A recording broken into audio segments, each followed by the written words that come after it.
I am very, very pleased to be able to bring to you tonight somebody that couldn't better fit the description of this interview series. We call this the Climate Movers and Shakers, is what we call this interview series.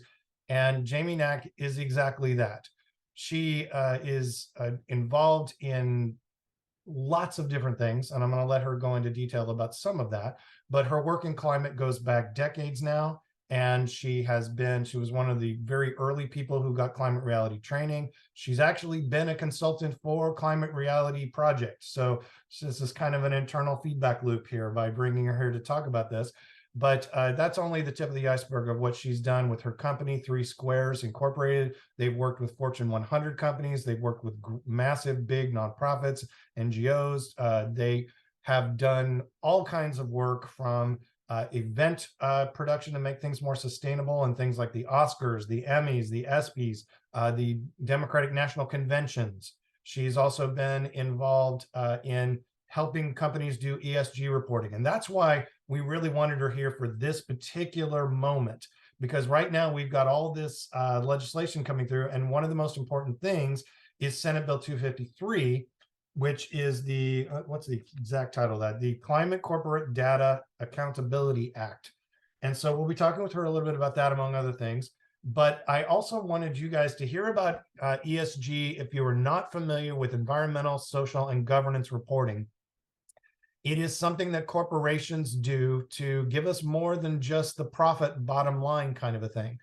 And it's emerged within the sustainability sector within the last about 15 years.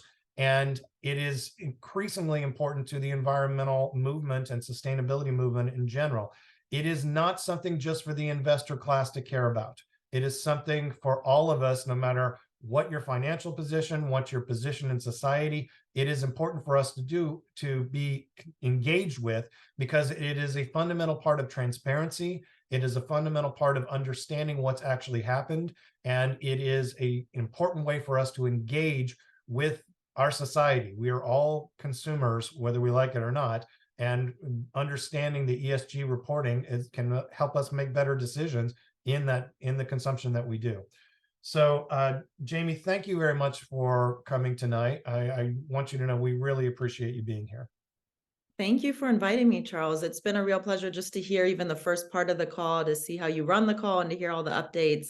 I'm based in LA, so this is actually my first LA chapter meeting. I was at the LA training, but I came back from an Arctic expedition, so I was only able to catch the last day of the training. So I sadly missed the earlier days. Well, we're sure glad to have you here tonight. And I'd like to start, if you could, and we talked about this a little bit beforehand, but I would like if you could give us a little bit of a summary of ESG reporting and why it's something everybody should care about, other than my hurried introduction of it. Yeah, sure, happy to. So one thing that I want to make clear is as much as to many it might be new, it's almost old but rebranded under a new name. So if you go and look at publicly listed companies and you go and scroll through their annual reports from 5, 10, 20 years ago, the annual reports were always structured as financial disclosures, financial data. And then there was a section below that called non-financial data or non-financial disclosures. And I used to say back in the day that, we need a PR campaign, because that's simply not a very good word for this type of work. Because if you hide everything under this term non-financial data or non-financial disclosures, you're already discounting it, especially in the investor's eyes, right? And in the C-suite's eyes. So the good thing is that this happened. Somebody heard my complaints or others' complaints, and so the new terminology, environmental, social, or governance, or this acronym ESG, has now replaced that section of the report and has now replaced that section of this work within listed companies and non-listed companies. And what that means is it's grouping together environmental, so the usual suspects that you would think of under environmental. And I do have one visual that kind of sums this up very clearly, but I promise, Charles, not to show any slides. Can I show one slide, or would that You're violate? of course welcome to. Okay, I, this is I this didn't is want to this is burden you with saying you had to prepare a PowerPoint or something. no, no, it's literally one slide that I think will help kind of drive the point home. So on the left side of the screen is what I refer to as the traditional ESG wheel. So your usual suspects under environment, and this is just a sampling, but pollution and waste, materials and energy, clean tech, green building, climate change, carbon. Under social, things like labor relations, workplace safety, diversity, anti-bias, community development, healthy work environment, human rights.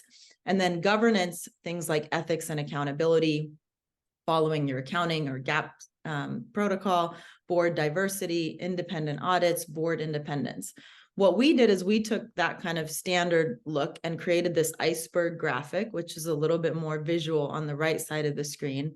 And the reason why we created it is because we wanted to show that everything above the surface of the water is what you would see externally. So this is what a company would be showing its stakeholders externally, like through an ESG webpage, public announcement of policies and pledges, your sustainability or ESG report or disclosures in your annual report, alignment with the various international frameworks or regional frameworks, public announcement of KPIs and goals.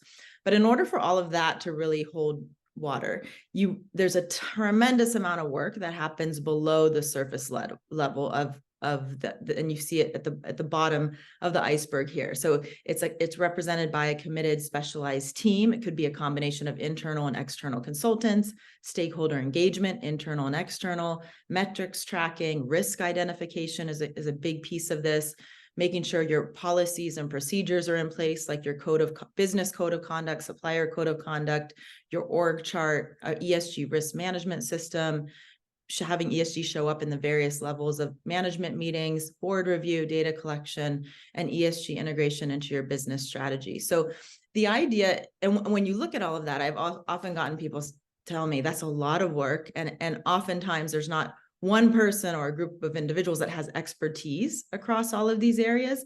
And I would say that's one of the biggest challenges, is this kind of growing pain of figuring out how to staff for this, who's the right profile of a person or a team to manage this work, because it does cross over very important areas that are different. And a lot of times someone might have a deep expertise in E, but not in S, or in G, but like they might come from a legal background or compliance background, but not in E or S.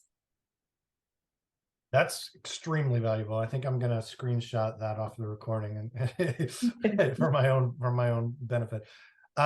Let's move this into discussion specifically of SB 253. And I'm curious so this is, for those of you who don't know, this is one of the pieces of legislation that we advocated strongly for this year. And the governor has just last week announced that he does intend to sign it.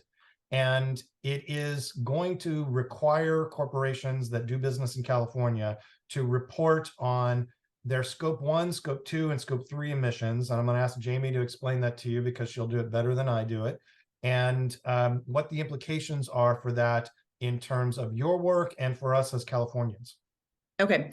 I'm going to step it outside of California to the US just for a second, because I think it's related and you almost can't talk about one without the other. But the good news is that while other regions like the EU and even Australia and New Zealand have had mandatory climate reporting for several years now, the US just started to discuss this a little bit over a year ago, and in the SEC. And so there's an SEC proposed climate risk disclosure ruling that we're hoping everyone says word on the street is that we'll get a final word on this in the fall, i.e. October. So coming up very close. But that ruling came out. It attracted 14,000 comments. So a very long document, 14,000 public comments, which is why it's been pushed and pushed and pushed. And what that required or proposed to require was scope 1, scope 2, and limited scope 3 reporting. And I'll explain what that is in a minute. And requiring minimal assurance or audit moving forward into full assurance or audit. So what that did, just the fact that the SEC talked about a new ruling, whether it passes or not, whether it goes into litigation and there are lawsuits or not, which there probably will be, but that's okay. Whether it starts out very weak or not, just the fact that they started talking about this created this whirlwind of activity, especially with listed companies or pre-listing companies, to measure their carbon footprint, to measure their greenhouse gas inventory, and understand what this new ruling will do to them. So this elevated it to the C-suite like we've never seen it before.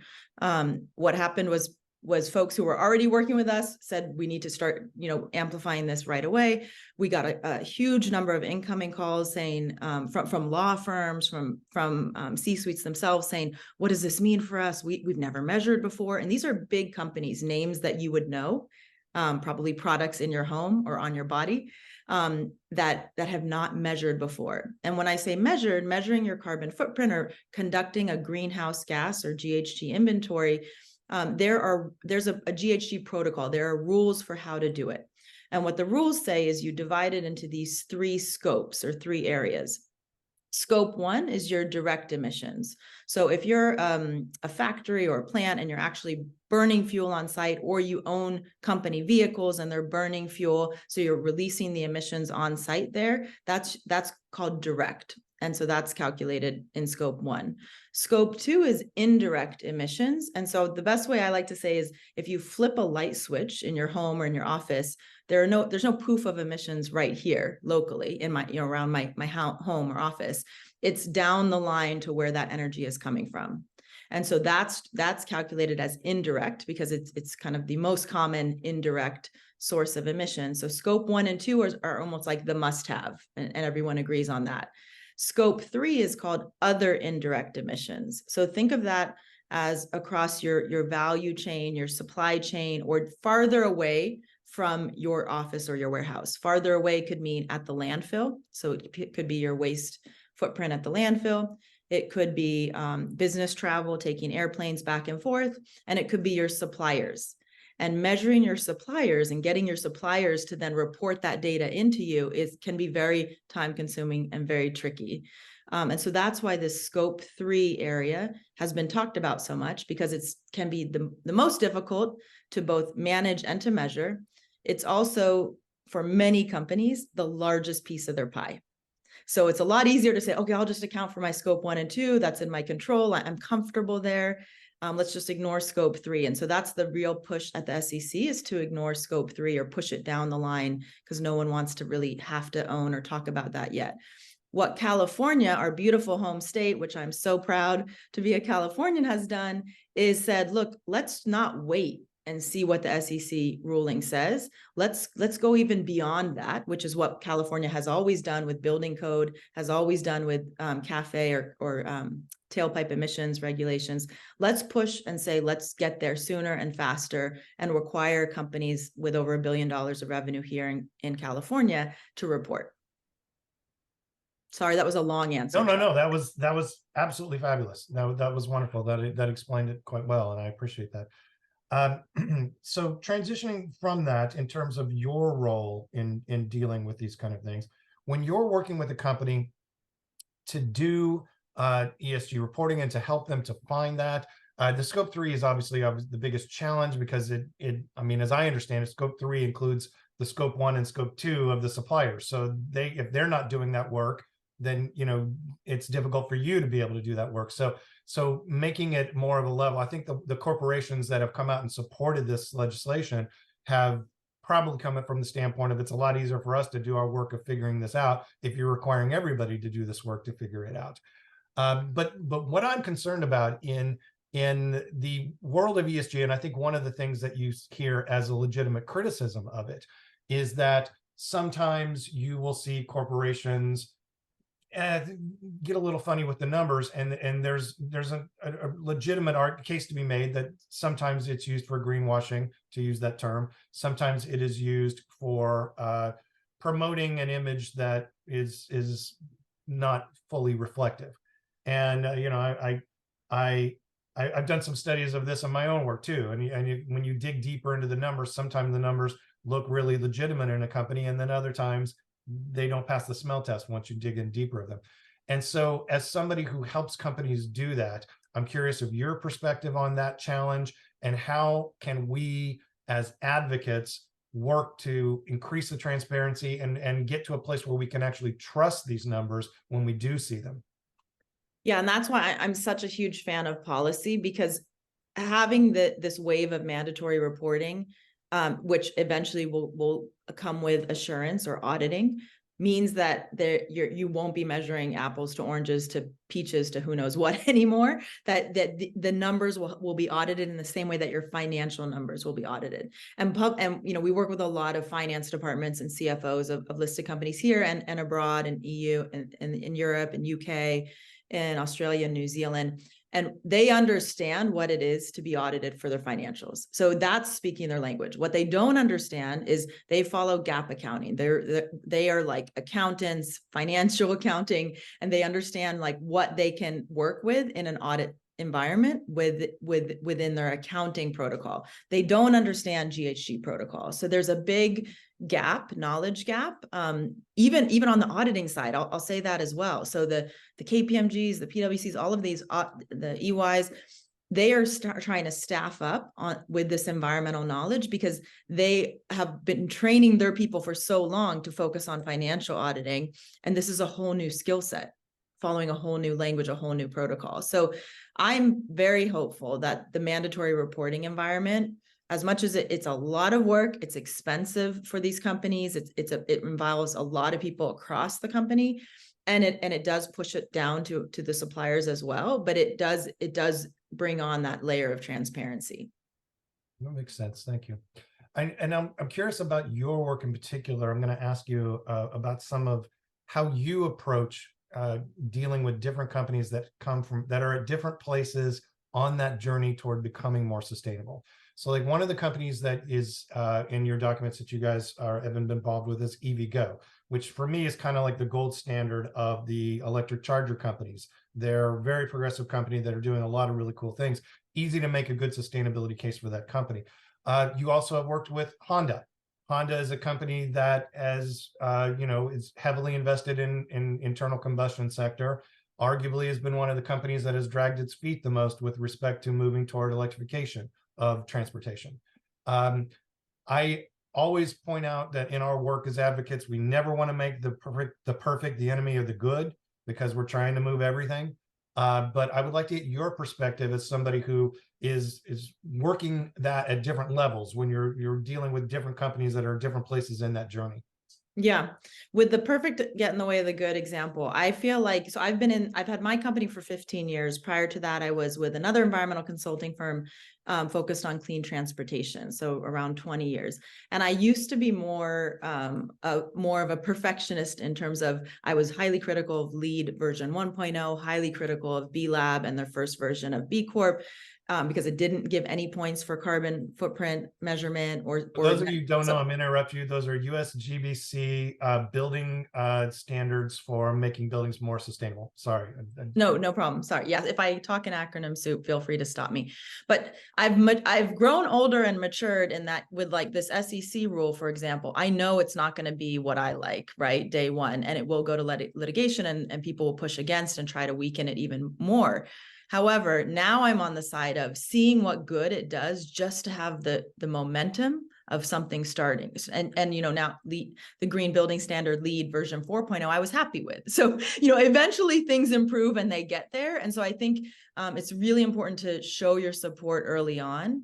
And the California companies that did show their support for this legislation, I think it's incredible that they did that, because they know it's going to be a lot of work for them. So I just wanted to say that for my companies. So we do very little marketing. I do a couple of speaking engagements a year, and that's it. And we have a website. Other than that, for the 15 years, most of our work has come via referrals incoming. So we're a little bit of a self-selected group in that people are seeking us out.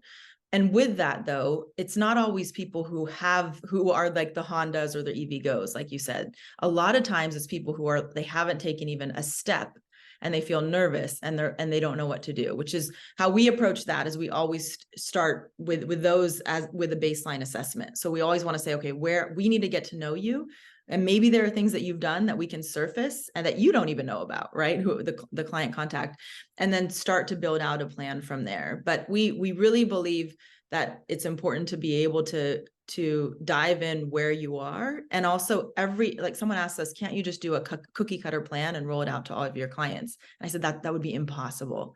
So you mentioned some of our clients, but to give you an example, we're industry agnostic. So in fashion, we work with Nike to Louis Vuitton to Kering, which is Gucci, Balenciaga. We work with 4 different airlines in different countries that are all have very different focuses. But it's cool because it's a carbon intensive industry. So we love working in aviation. We work with automotive from Honda to Lamborghini. We work with music. We work with all 3 majors. So Universal, Sony, and Warner. So they're competitors, but we work with all 3. And we support this industry collaboration called the Music Climate Pact, which is to help push the music industry forward as a united front on climate action and support artists using their voice. And then that's recorded music. We also work in live music with Live Nation and AEG. So again, 2 competitors, very different companies, but we support both. We'll be at the Coldplay concert in the Rose Bowl next weekend. So we work with all different types of organizations. And that's why I wanted to say, what we look for is, are you really committed? Do you really want to make this change? And if so, we'll support you on that journey. I do have to say, though, we have turned clients down who we don't feel are committed. So if you come and you say, can we hire you to do a comms plan? No. I say, no comms, no comms before strategy. If you haven't actually implemented, we're not doing comms. That's point 1. Define comms for those of us who are out of that loop. Yep. That's define comms. Oh, I'm sorry, I didn't hear that. Communications. Yeah. So if they say, will you do a communications or PR strategy? Which is like public relations kind of promotion. Yes. We said, well, okay, yeah, show us what have you done? Like, what is your climate action strategy? What is your company doing? And if they don't have one, we'd say no. Yeah. Let's take that transition that you've handed me there as a nice segue. Talk about some of the kind of sexier, more fun stuff that you guys are involved in, which would be working with the entertainment sector, working with large events and helping planning, making events more sustainable. Like I mentioned, some things I mentioned earlier, the award ceremonies, the DNC conventions. Can you tell us a little bit about what you guys do to help make those events more sustainable and the impacts that has? Yeah. So locally here, I mentioned Coldplay. We also have the pleasure of working on Coachella and Stagecoach and several other events locally here.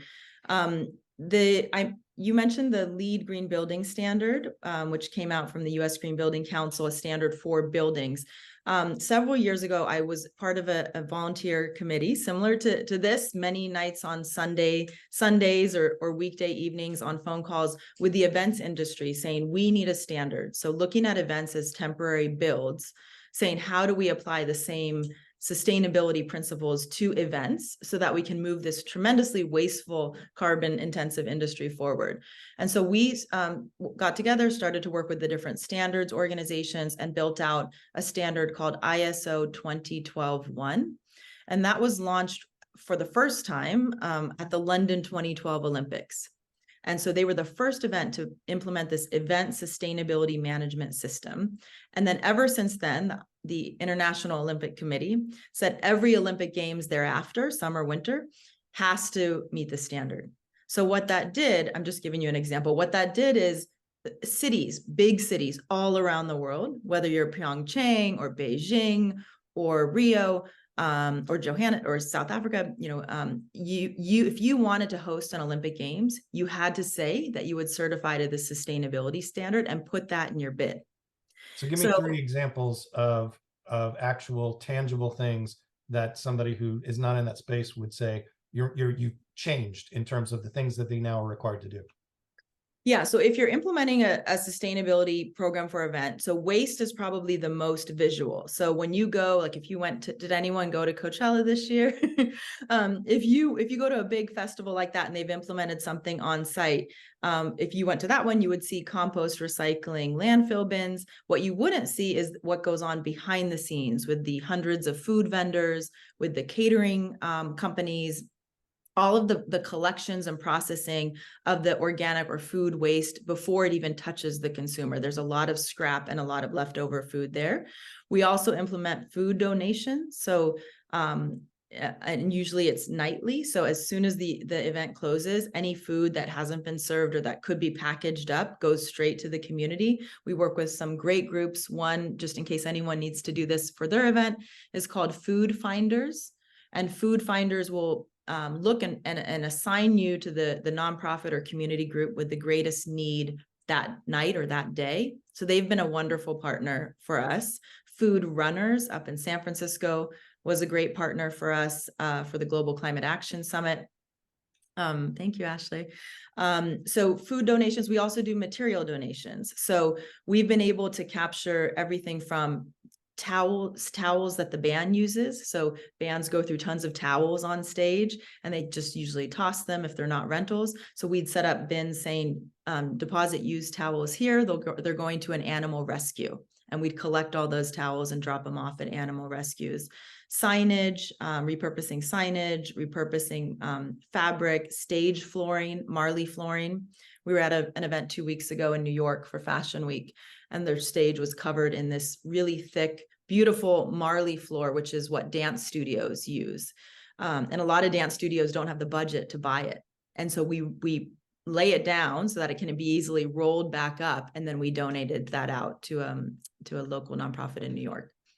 So you mentioned Coldplay, and that concert's next weekend. Is that right? Yeah, Saturday and Sunday. Yeah. So I think a lot of people are familiar with the news that they had stopped touring for a while because of the carbon cost of the touring, and that they wanted to figure out a way to do that more responsibly. And so were you involved in helping that happen? Can you I can't take credit for that. They actually have a wonderful sustainability consultant out of the UK who's a friend who I know him well.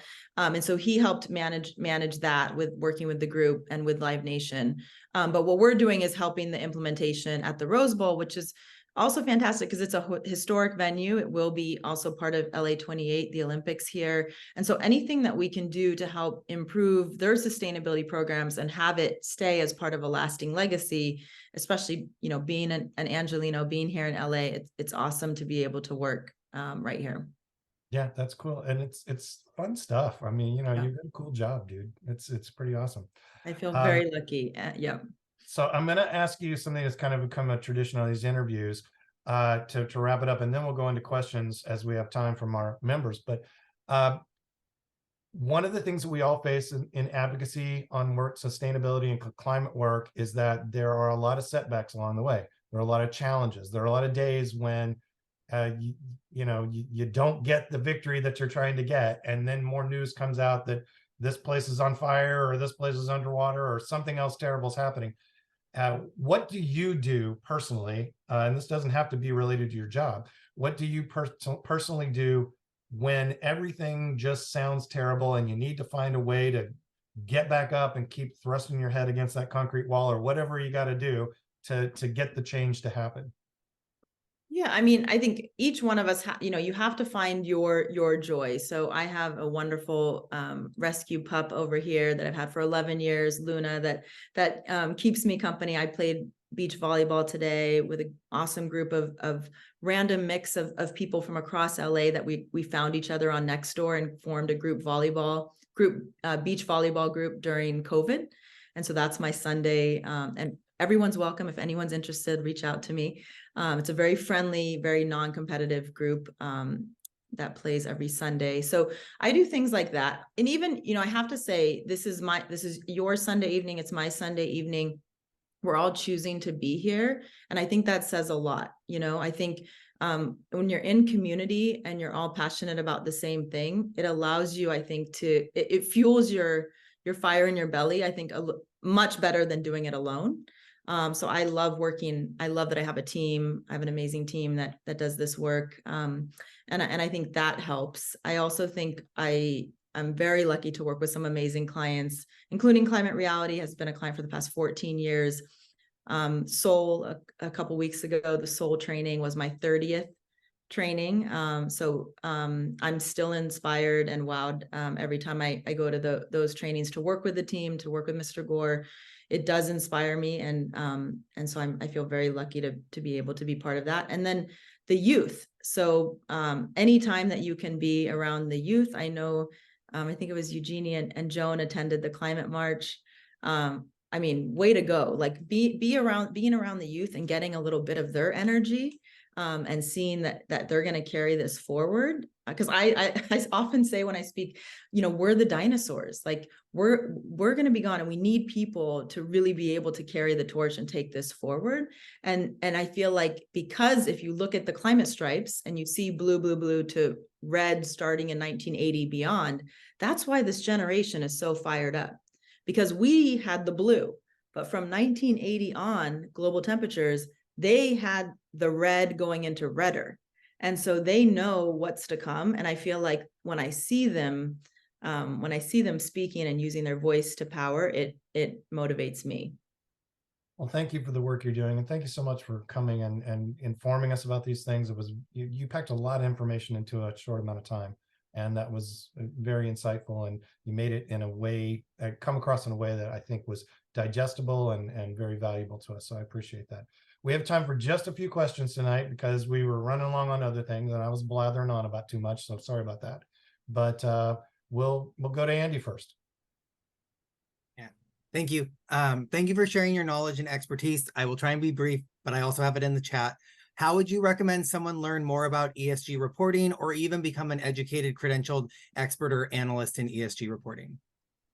I mean, if everyone on this call was an expert ESG analyst, I would say I have work for you. Come work for me, because we need people trained in this. And the challenge is that it's so new. A lot of these frameworks are so new, that people graduate and they don't have this experience. And I would also say, because we were hiring earlier this year, students are graduating with their masters or even their PhDs. And I asked in environmental, and I asked them, do you know how to conduct a greenhouse gas inventory? And the answer is no.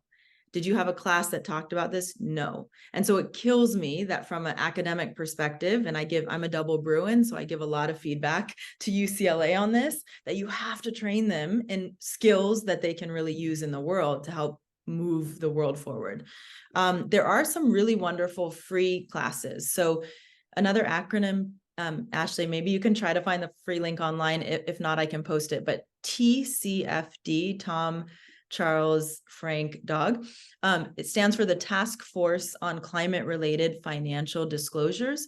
And TCFD is really the framework that all of these nation states have built their mandatory reporting around. The TCFD website has free online classes. So that's a really good place to start, I would say, because then you would learn about this framework that it serves as the basis for the mandatory reporting. Raise your virtual hand or raise your real hand so that I can see it. Who's got more questions for Jamie? Usually you guys aren't shy at all, and she's gotten into some really interesting stuff. So come on, you got a chance right here.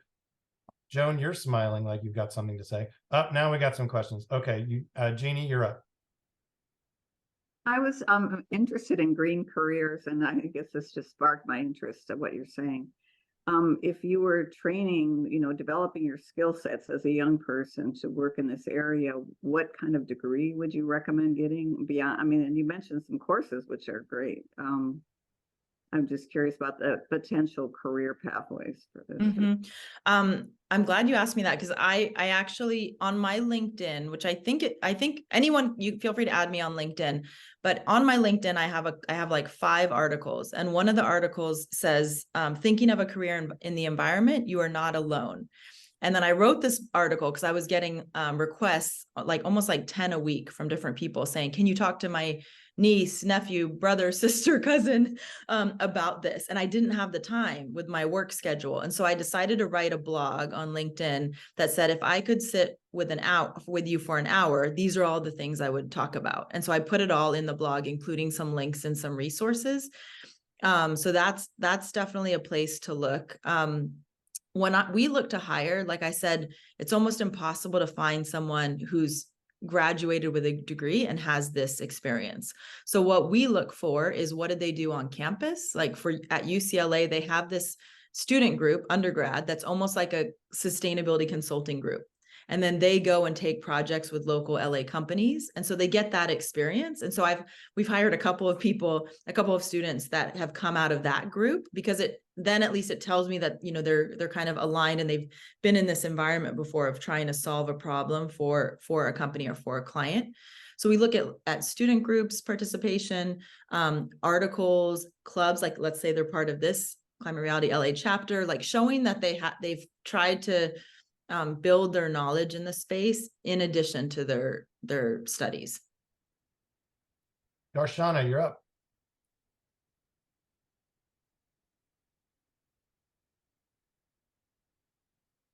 Hi, Jamie. Hi, Darshana. How are you? Good, thank you.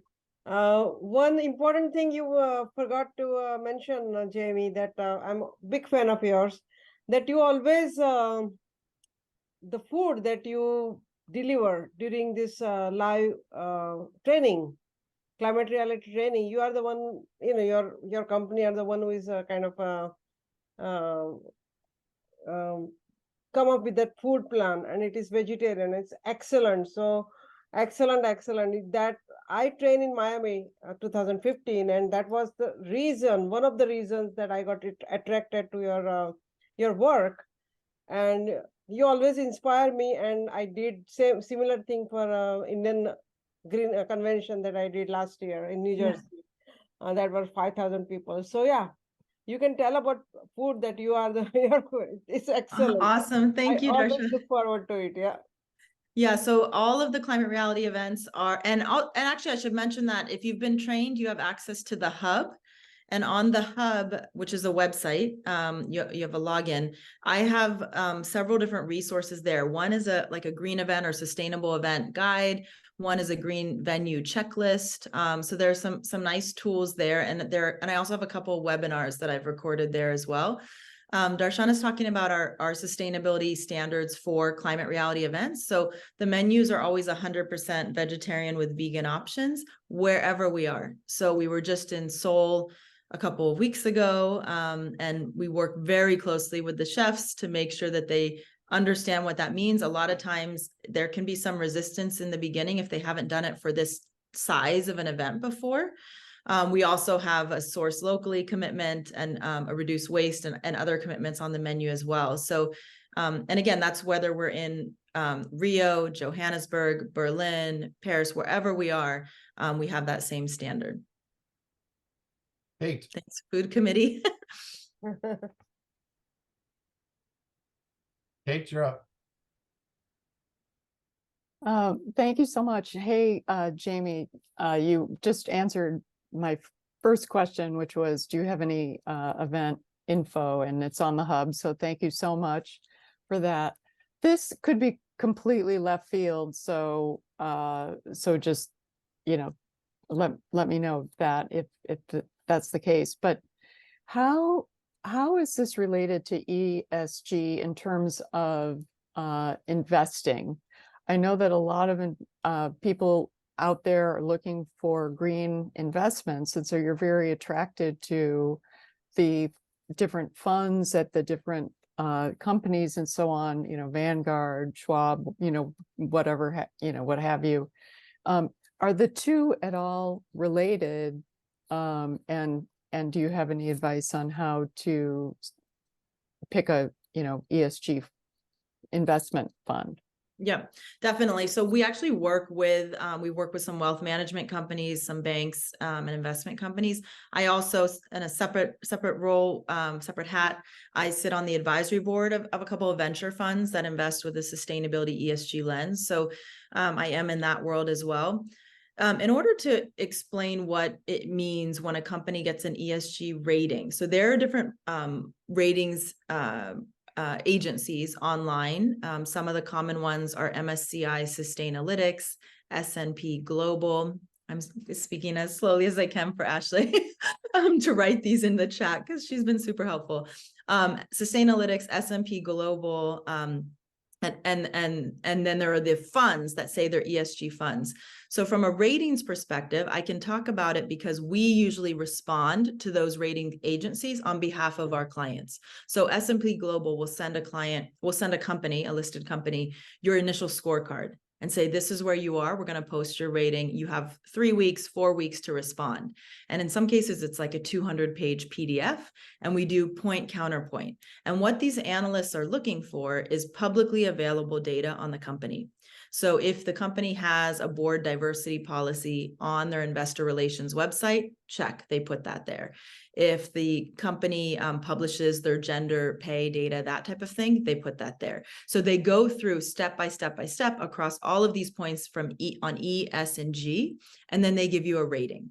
If you don't have publicly available data, you're going to rate poorly. So that's point one. So that also goes along with this transparency theme that, you know, we push companies to put those policies and those commitments public if you want to get rated well.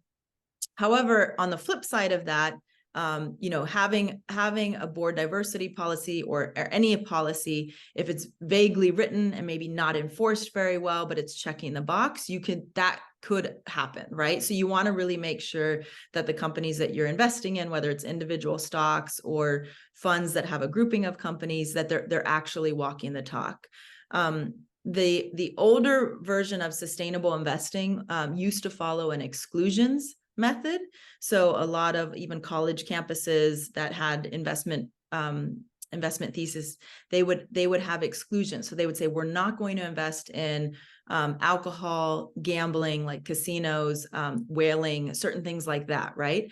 But just having exclusions doesn't rule out some of the bad actors, I would say. So I would say look for, if you're going to look on the investing side, look for portfolios or look for briefs that really have a lot of data that you can dig into. Jamie, I'm going to circle back and ask one last question myself that I cut because we were running a little long on time, but I think it's maybe useful to people.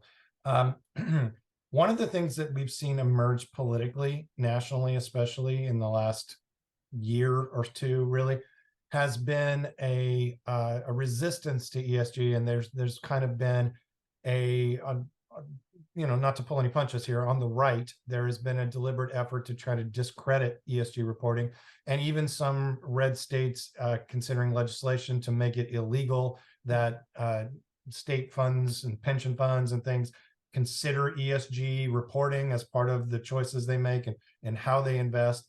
I'm curious about your perspective on that and how you would advise we as advocates approach that in terms of trying to overcome that barrier, because they're, you know, essentially doing the work of people who are resisting transparency while they're doing that kind of stuff.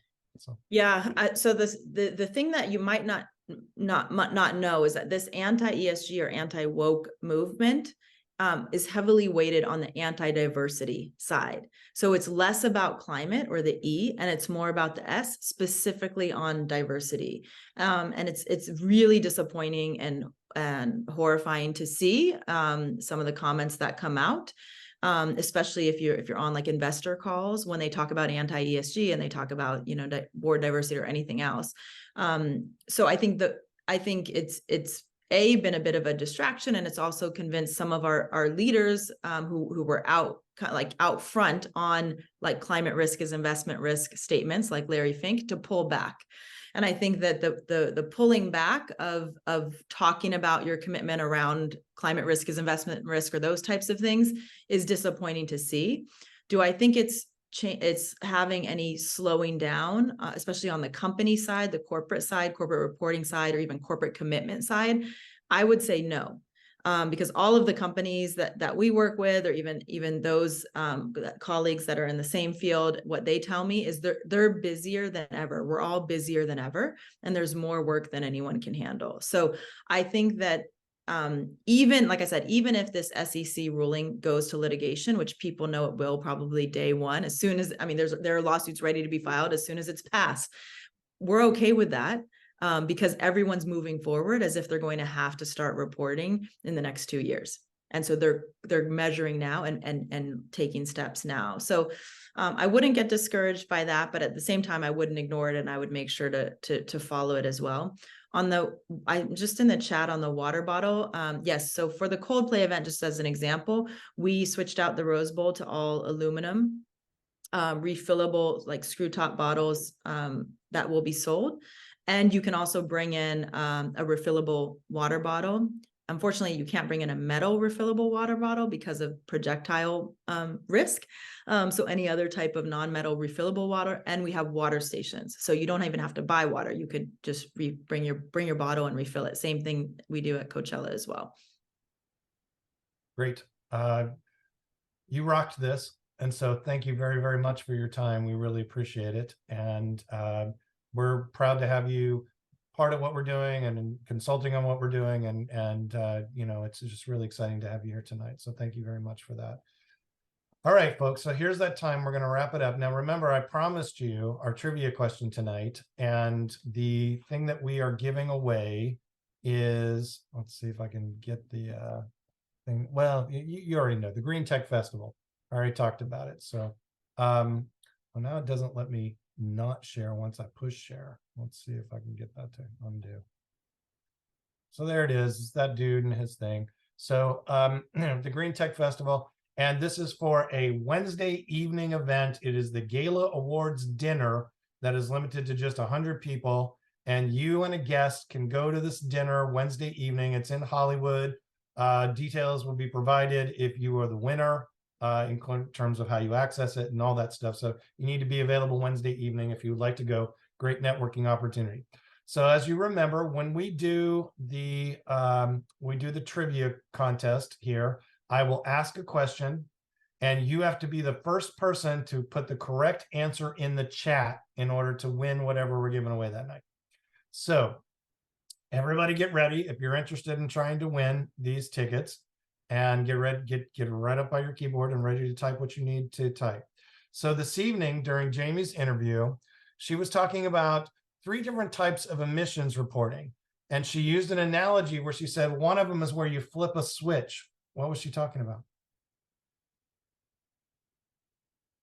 Oh, Andy. So does it look rigged if one of the actual I'm just kidding. Give it to someone else. But I actually no. I know about scope 1 through 3. You were legitimately there. So I have good news though. I actually have 2 sets. So we actually are going to have both Andy and Joan plus a guest, and we're going to give you that information. So Andy and Joan, please send an email to me after this event. And I will make sure that tomorrow we'll report it to the group and we'll get everything sorted out so that you will get your opportunity to go to the dinner on Wednesday evening. So nice work, everybody. We got a lot of correct answers tonight. Did I make the question too easy? Was that what I did tonight? Because sometimes we'll get like 2 of them and then like 5 wrong ones. So anyway, maybe you guys are just getting smarter as we go. So very nice work here tonight. So again, reminder, our next event, our next chapter event is going to be an in-person event, and it is going to be on Saturday, November 4th from 2 p.m. to 5 p.m. at Rio de Los Angeles State Park. The information will be up on the website at some point soon when we have more information to share on it. It's still kind of shaping up as it comes together. It's going to be on sustainability in our urban environment, in biodiversity, urban landscaping, water, all those things. And it's going to be a cool event. And I encourage all of you to mark it on your calendar now so you can come. And then our next virtual event is on Sunday, November 26th. And that's going to be an interview with Ed Begley Jr. Now, make a note, this is going to be after Thanksgiving. So Thanksgiving's on the Thursday, and then this is Friday, Saturday, Sunday. We had some discussion as to whether we should do it before or after. We ended up going with what fit our guests' schedule best. And I'm figuring most of you, if you're traveling for Thanksgiving, you'll probably be back by Sunday evening. Or if you're not, it's a virtual meeting. So you can sign on from wherever in the world that you happen to be at that time. So I hope you can make both of those things.